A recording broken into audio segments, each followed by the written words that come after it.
Welcome to some more 7 Days to Die. I'm Video42 and I will be the one who's going to be slicing and dicing all these poor strippers up. Ooh. So the machete, we're going to be looking at the machete and how you mod it effectively. Oh, he bled to death. And that's the whole point.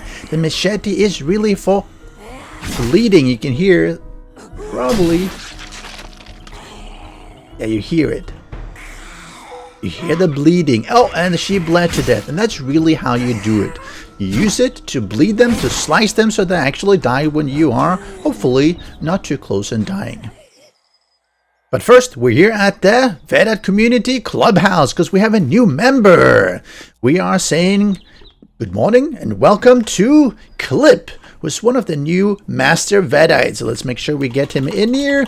Give him a nice seat here. Clip. Welcome to the family, and you get to sit here with your 3 nice monitors. I'm not sure where they're powered up, but anyway, I'm sure they're working. Thank you very much for your support. I do appreciate it.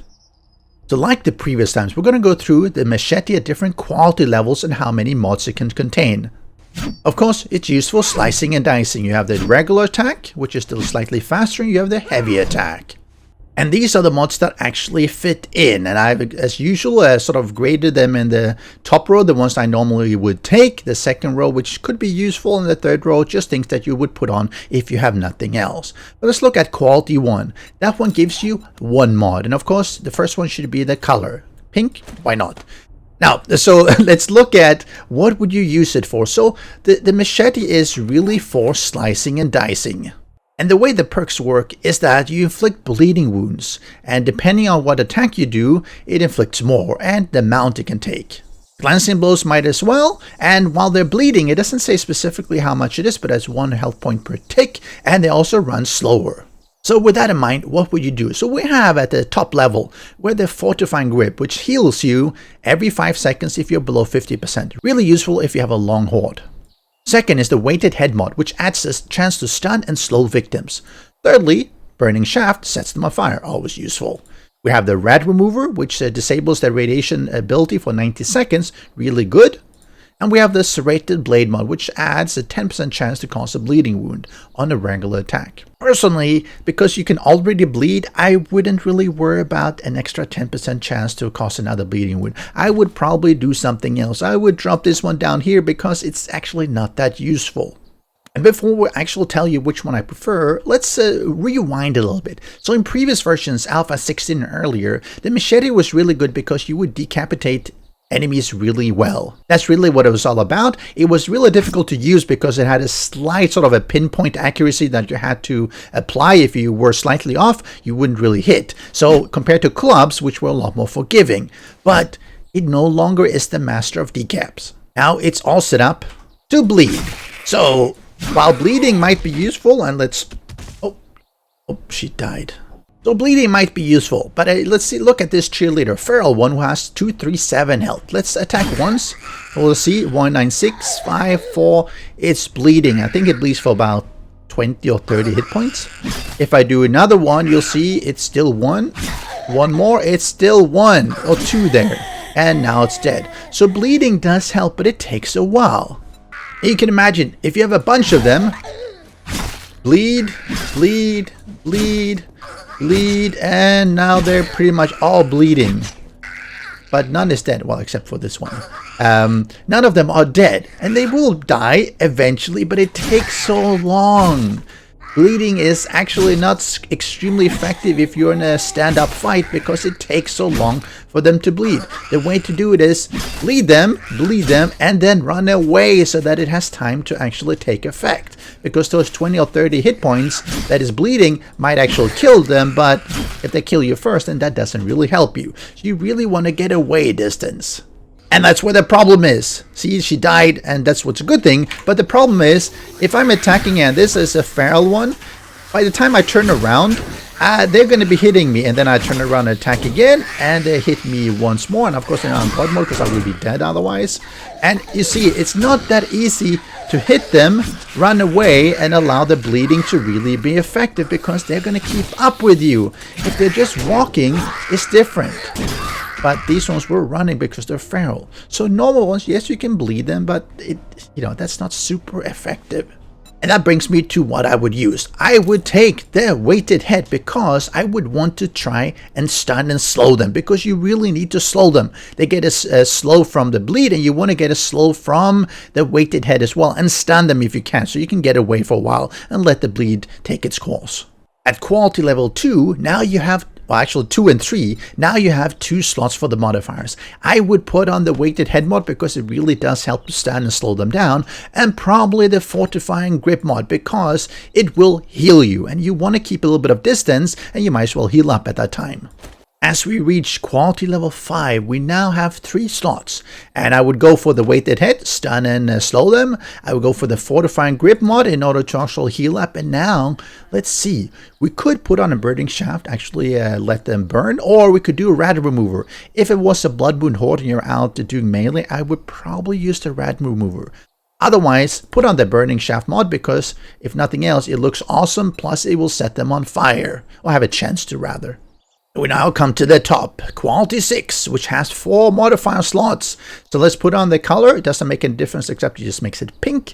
And we're going to put on, let's see, the weighted head mod. Again, really good. We're going to put on the grip, and we're going to probably go for the burning shaft. You could go for the rad remover as well. And now, if nothing else, it gives you light, and it's really useful for removing the radiation healing. And if you look at the damage, it has gone up. So it goes from, let's go from 28 up to 36, so it gives 8 extra damage. Now, what about these other mods? Well, let me go through them and tell you why I don't necessarily use them unless I don't have any of these ones. First one, Temper Blade, increases the damage, but all of them do. It actually doesn't increase the damage more than anything else, as I can show. Let me remove this one. It goes down to 34. I put this one, it goes up to, oh, I can't because of this one, 32, 34. So it's exactly the same. There's no difference, and then you might as well just have this one. Having extra durability is not super useful, actually. Ergonomic grip mod reduces the stamina usage, not super important for Machete. Increases the weapon handling of bows. Again, this is not a bow, so no. Diamond blade tip mod doubles the durability, again, because you won't be using it. I mean, you're not going to drain it down thousands and thousands per horde, so I would just keep it as usual. Don't use this one if you don't have to. Hunter mod can be used if you're doing PvP. That might be helpful. We then have a bunch of mods that are a little bit interesting that they actually allow you to put them on the Machete. The Gravedigger, you have the Iron Breaker, Wood Splitter, and the Bunker Buster, which are obviously for mining tools. To know why they allow them. You have the Structural Brace. It could be useful, but it's so similar to the Temper Blade. And then we have the Serrated Blade mod. Now, it does have a 10% chance to cause a bleeding wound, but again, you pretty much bleed them, and I believe I put it on. One normal attack always will be bleeding anyway. In this case, it's 2. So having a 10% chance to give 3, why would you want to do that? It doesn't really help. Compared to, like you saw, he was put on fire as well. That's probably why he was taking 1 extra damage. This is the 1 per bleed. For demonstration purposes, I'm going to show you something that I find quite unfortunate. So, let's see here. Let's look, and this is something important because I believe the Machete is unfortunately broken. Fortunately. If we look at this one, it says that at the top level, 5, you can inflict up to 7 bleeding wounds. This is important. And a power attack will inflict 5. So if 1 bleeding does 1 damage per tick, 2 should then do 2. It doesn't. 3. Well, now it's doing 2. Maybe it's not a 100% chance. But it also means that, and let me get a new one. Oh, shut up. So you can have up to 7 bleeds, and a power attack should be doing 5. As you can see, 7 and 5. Now, if I do 1 normal attack, it does 1 bleed. Now, if I do another power attack, you would imagine it should be 6. But it's not. It's only 3. Let's do another one. It's still 3. Yet another one. Now it's 4. And you add 1 more, and it's still 4. And I'm attacking quite a few times here. It is still just doing 4 bleed. And it's not 5 per power attack. It's not even 7 maximum. So I can't make it bleed 7 times. That's 3. Here again. Now it's doing 4. Now it's doing 4. Now still doing 4. No matter what I do, I don't seem to be getting more than 4 And it's definitely not giving 5 bleed for a power attack. Because you would imagine that in this case, the first power attack should be bleeding her for 5, and it's only bleeding her for 3. And this contrasts directly with what it says. It says that you can have up to 7, it doesn't seem to work, and a power attack should inflict 5, which it doesn't.